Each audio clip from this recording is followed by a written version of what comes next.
Jetzt haben wir hier 9, das haben wir vorhin schon gehabt. Hier haben wir 6, haben wir vorhin schon gehabt. Und hier haben wir vorher 3 gehabt und haben jetzt plus 6. Das heisst, plus 2 mal 3 nehme ich an. Okay, das ist also der Boost von den Items, die ich jetzt angelegt habe. Und das Gute ist, es ist auch immer gerade visuell sichtbar. Eben, sie hat jetzt andere Kleidchen an und so. Man sieht auch hier, dass eben die Defense verbessert wird durch diesen Kreis. Ich kann mich jetzt ein bisschen schneller bewegen. Und das würde eigentlich bedeuten, dass ich jetzt gerade ins nächste Level rein könnt. Wähle jetzt hier mal 2 aus. Die Ladezeiten sind sicher jetzt auch noch ein bisschen länger, aber eben immer noch sehr kurz, weil es, wie gesagt, nur über das Internet läuft. Die Grafik ist wirklich sehr, sehr stimmungsvoll, muss ich sagen. Also, ich bin ja nicht unbedingt der Grafikhure, aber ja, so vom Art-Design, ich finde es immer wieder stylisch. Zum Beispiel Bioshock ist auch so ein Game, wo ich sorry, schnell. So, schnell das Handy ausschalten, wo ich extrem stylisch immer wieder finde. Da jetzt gerade ein bisschen abdriftet offensichtlich. Was ist das hier für Ding? Das sind so Bonus, die ich hier habe. Okay, das ist auch neu. Ja, eben. Die Grafik muss nicht immer auf dem neuesten Stand der Technik sein, aber wenn es halt einfach vom Style her passt, ist das super. Ihr seht, ich bin schon wieder ein bisschen länger am Texten, davor jetzt aber auch ein bisschen anfolieren.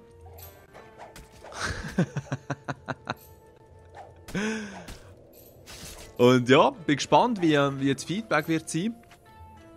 Ob es vielleicht mal jemand ausprobiert, eben weil es Free-to-Play ist. Das Einzige, was man machen muss, ist einen Account angeben und man muss dann auch nicht Kreditkarten angeben, damit sie einem das Geld aussaugen können. Das passt. Und für die eben ein bisschen bei Kickstarter unterwegs sind, ihr seht, es braucht noch ein bisschen Geld, dass es da kann realisiert werden kann, dass sie es schaffen. Aber auch wenn es jetzt gerade noch ein bisschen kneben aussieht, es wird mit höchster Wahrscheinlichkeit länger, weil so berühmte Namen wie eben der American McGee halt ist, die werden dort schon noch ein bisschen Sponsoren an Land können ziehen. Was natürlich bei Kickstarter noch abgefahren ist, wenn sie das Geld nicht sammeln können, oder den Gesamtbetrag, den Zielbetrag nicht erreichen. Hat es jetzt so nicht etwas noch gegeben zum Einsammeln? Nein, leider nicht. Dann ist das Geld eigentlich in dem Sinn verloren. Du hast dann für etwas gespendet, wo das Geld dann, glaube ich, nicht mehr zurückbekommst. Und in dieser Hinsicht, als ich mich bei Kickstarter angemeldet habe, ist mir so ein Spiel von ein paar Jungs aus Luzern empfohlen worden. Zieht nach da rein, auch ganz schön hier so, Abendsonne. Von Luzern empfohlen, der Big Haze oder irgend so etwas. Und World of Games hat sogar auf Facebook auch mal irgendetwas von denen getextet. Und ja, die wollen 500.000 für das Game. Und es sieht halt einfach wie ein Game aus, wo von Leuten gemacht wird, die sicher ambitioniert sind, aber sich noch nicht ganz so auskennen. Und dann musste ich sagen, hoppala, also 500.000 einfordern ist noch dicke Post. Weil was man viel sieht und in meinen Augen auch Sinn macht, zum Beispiel, man kann nicht nur für Games Kickstarter, sondern es gibt es ja für allerlei. Und eben auch viel für Musik. Und dort geht es einfach auch darum, so vielleicht 1'500 Steine oder so zu sammeln, damit das jetzt der Willi bald ein neues Album machen kann oder was auch immer. Und das sind auch realistische Beträge. Und eben jetzt für das Game hier weiss sie 200'000 und das ist eigentlich nur, damit sie es fertigstellen können, weil es ist schon... Die grössten Teile sind fertiggestellt, also es geht da nicht einmal um eine Gesamtinvestition von einem Game, sondern einfach zum Abrunden, um noch auf verschiedenen Plattformen zu releasen. Und dann kann das schon sein, dass ein ganzes Game ein bisschen mehr kostet, aber eben nur mal schnell zurück zu den Luzerner Jungs. 500.000 ist Strupp, weisst du? Das zu erreichen innerhalb von dieser kurzen Zeit, ich weiss gar nicht, einen Monat oder so haben wir, glaube ich, Zeit, um das Geld reinzunehmen. Das läuft ja auch nicht forever. Und ja, also... Mutig. Und wenn dort ein Wunder passiert, wird das niemals erreicht werden. Weil eben das, was sie gezeigt haben, so sieht schon easy aus, so ein bisschen GTA-mässig. Irgendwelche Banken gehen ausrauben, so Oceans 11-Style oder irgendwas in dieser Richtung. Aber das Problem ist eben, dass dort vor Machart ist es sicher ganz anständig. Wow, der lädt ja richtig Straub rein. Aber vom Artstyle eben, das, was ich vorhin angesprochen habe, ja, also gefällt es mir nicht gerade so wahnsinnig. Tun wir es mal so darstellen. Es ist sicher noch einiges Potenzial, dort noch etwas zu reissen. Aber ich weiss gar nicht, ob ich so etwas in dieser Form überhaupt präsentiert habe. Weißt? Also es ist ja immer das Gleiche. Ich meine, ich tue hier meine Meinung äußern und möchte hier, wie so oft, auch niemandem zu nachtreten, weil gerade die Leute, die etwas anstreben, etwas ausprobieren, etwas auf die Beine stellen, haben schon mal Respekt verdient. Aber es sollte dann eben auch realistische Dimensionen haben. Also, es gibt immer wieder Leute, die irgendwelche Events anreissen oder Sachen machen und dann merkt man dann einfach, die können sich nicht einmal vorstellen, in welcher Grössenordnung gewisse Sachen passieren müssen. Heiland Sack. So kann man auch den Faden verlieren und nach dem doch jetzt relativ weiten Exkurs in die Kickstarter-Welt und das Schweizer Projekt versuche ich jetzt wieder schnell zurück hier, ja, aufs Hauptaugenmerk zu kommen und wir spielen natürlich immer noch Akanero Demon Hunter. Und wie gesagt, wenn es euch gefällt, probiert es doch schnell aus. Ich werde nicht von denen gesponsert. Es ist mein eigenes persönliches Interesse, dass das Projekt zum Erfolg kommt. Und sicher auch das Interesse von ganz vielen anderen. Dadurch eben mal ausprobieren. Und sonst bei Kickstarter, eben, für $5 ist man schon dabei. Hat man etwas beitragen, bekommst du ein paar schäbige Wallpapers und Avatare. Nein, die werden eh schön aussehen. Und eben, Artstyle ist super dumm. Und wenn du sogar ein bisschen mehr Geld in die Hänge willst, kannst du noch schöne Sachen abkassieren. Das ist eben auch das Coole, man bekommt, wenn es dann geschafft wird, das Projekt, wenn es realisiert werden kann, bekommt man da auch etwas. Darum mitmachen. Und genauso mitmachen können wir jetzt hier noch schnell beim letzten Abschnitt von diesem zweiten Level, von dieser zweiten Welt. Und zwar sind wir jetzt hier ins Hauptquartier von diesen Goblin-Michis, oder wie sie ja immer heissen, sie haben ja einen Namen. Der Laber, der Amand Laber, sind wir hier eingedrungen. Und irgendwie haben wir, es hat schon eine kleine Story, haben wir herausfinden, was mit diesen Wölfen abgeht, wieso dass die so durchdrehen. Jetzt sehen wir, da sind viele tote Wölfe, hey, nein, was geht da ab? Gehen hier rein in die Höhle. Hier hinten können wir zuerst noch schnell einen kleinen Bonus abstauben, glaube ich.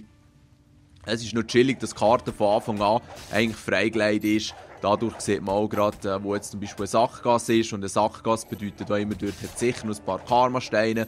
Vielleicht irgendwie so eine Kistentruhe wie hier. Oder dann zum Teil auch so einen Bonusraum. Also es ist wirklich auch so gemacht, dass man sicher immer wieder ein bisschen zum gleichen Level zurückkehren muss, um ein bisschen farmen. Aber das ist ja bei allen Action-RPGs so. Und gleichzeitig wird man auch immer belohnt, wenn man einen kleinen Umweg noch auf sich nimmt. Also, ist gut gemacht. Weil was gibt es schon leider als irgendjemand, auch so im Borderlands 2, das ist zum Beispiel auch ein gutes Beispiel, dort kannst du zum Teil an Orten hinterlaufen, wo du jetzt das Gefühl hast, hey, nein, dort ist ja nichts mehr relevant. Und dann machst du es und da ist noch eine coole Kiste dort oder so. Finde ich immer stylisch, wenn das belohnt wird. Wenn es nicht belohnt wird, finde ich es aber sehr, sehr mühsam, um ehrlich zu sein. Das bringt uns gerade nichts. Weil eben, wenn man schon so eine offene Welt designen kann, wie im Borderlands, dann ist es auch cool, wenn das Entdeckerinteresse der Spieler auch belohnt wird. Also jetzt zieht nach rein, der Hauptwolf ist hier fertig gemacht worden. Da haben sie richtig abgedutscht. Halleluja. Was ich aber schon noch komisch finde, weil wenn ich so gross wäre wie dieser Wolf, ja gut, es ist schon noch viel von diesen Michelers. Ja, eben ja, die Masse ist auch gefährlich. Aber ich hätte die einfach zerquetscht, gell? Einfach drüber gelaufen, zermenschelt. Was ich auch super finde und ich bisher noch nie erwähnt habe, ist, wenn man Gegner intelligent und in grossen Mengen fertig macht, bekommt man dann so Combo-Bonus, wo es dann mehr Erfahrungspunkte gibt und so. Das gibt es im Diablo auch, gefällt mir dort auch sehr gut, weil das regt dann, wenn man die Level ein bisschen kennt, auch ein bisschen zu intelligenteren Taktiken an.